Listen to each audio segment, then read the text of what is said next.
Hello, I'm Lee Morrison and welcome back to Bespoke Addict YouTube channel. I have here the pair of Barker shoes that have been undergoing in the previous few films. They've been undergoing quite some substantial treatment. So far, this particular shoe, I have the other one here, but that one hasn't had any treatment yet. This particular shoe has been stripped of all polish. It's been chemically stripped.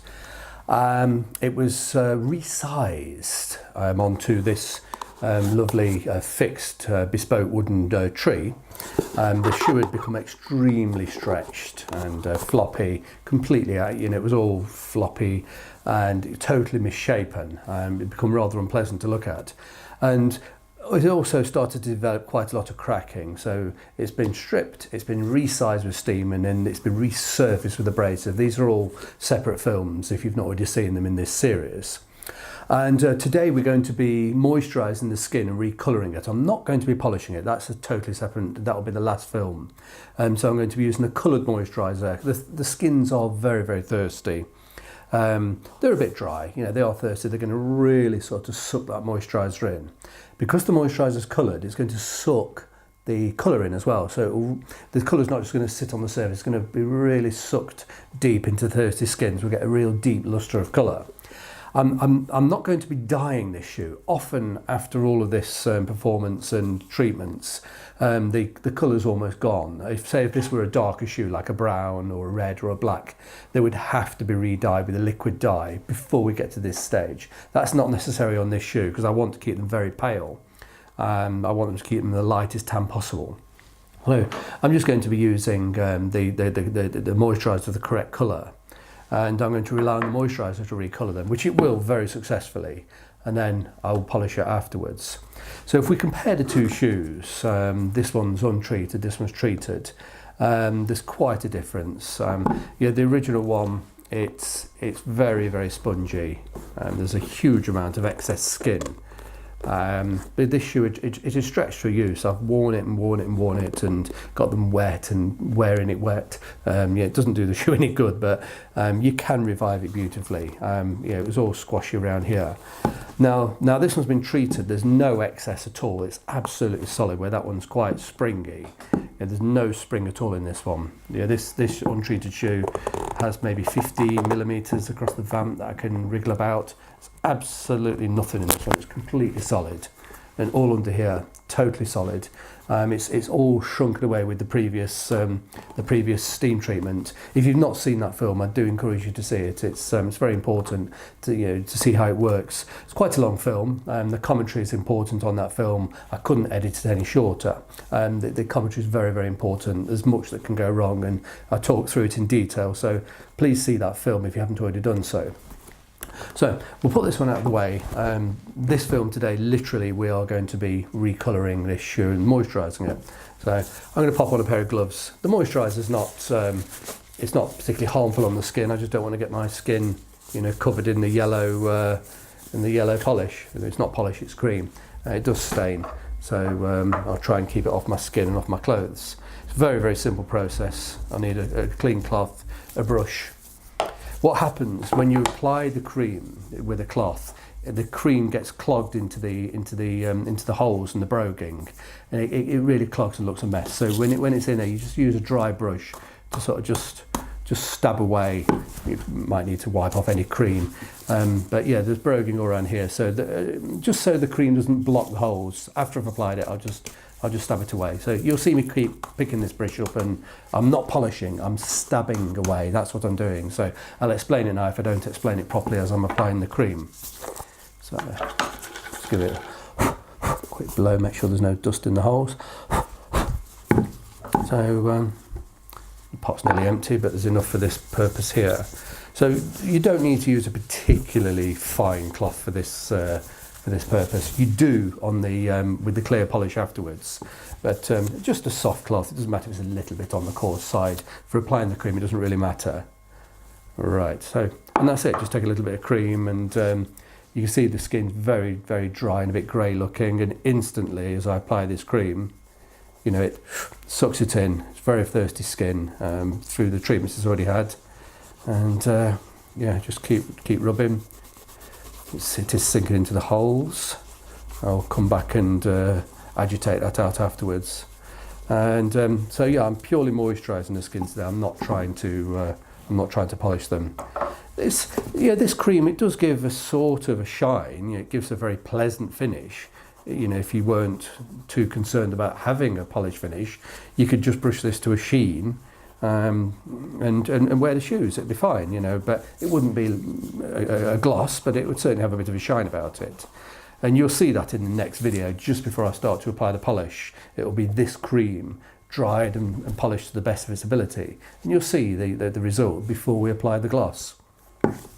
So it's fairly repetitive, this. You just keep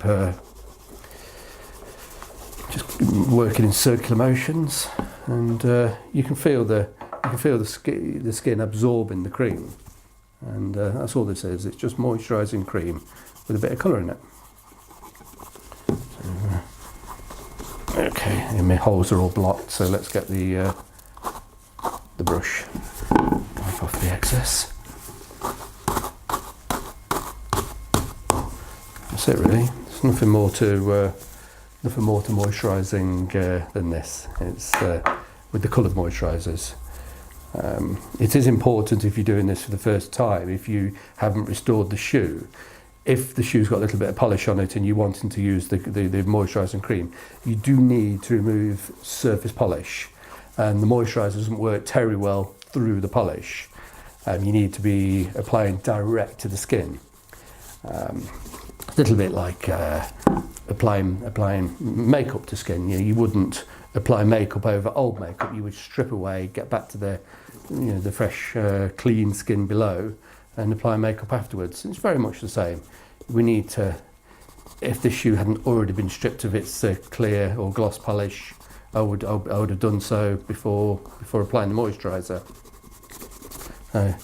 It's a very repetitive process. In fact, I'm not going to do the whole shoe. It's not necessary.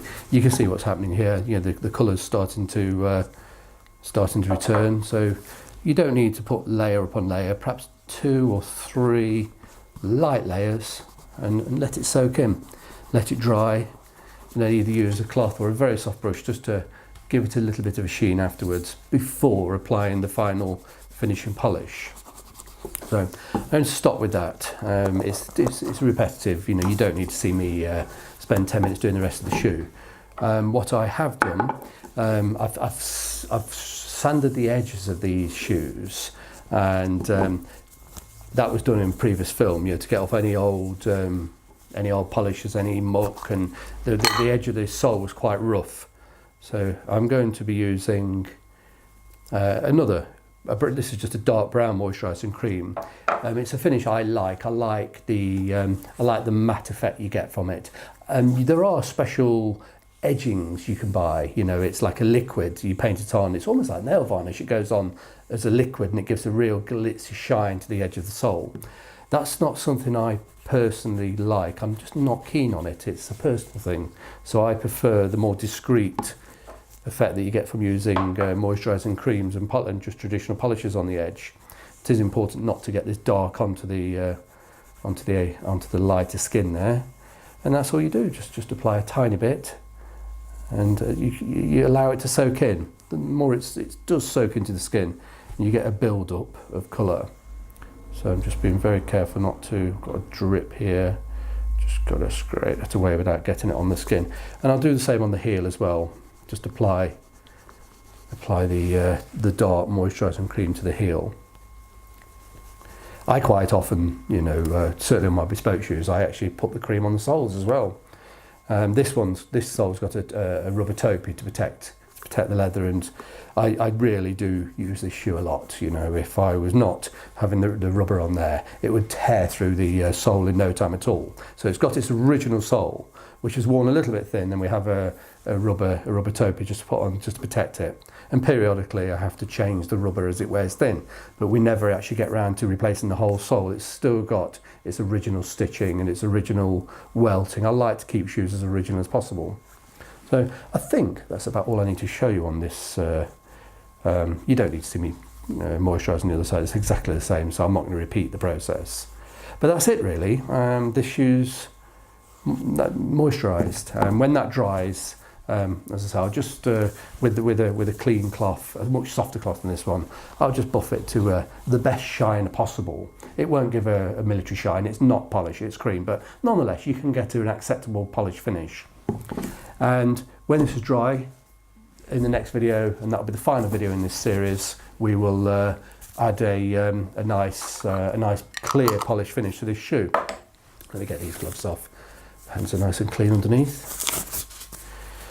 So I'm not going to go any further with the shoe. The other side obviously needs doing, but we're not going to do it on camera. There's no point in being repetitive here. But thank you for watching. And my name's Lee Morrison. This is Bespoke Addict YouTube channel. I do hope you've enjoyed the series and found it useful. And if you have, please give us the channel the thumbs up. It's important to the channel. And subscribe to the channel. And once again, thank you for watching. And we'll see you on the next video. Thank you.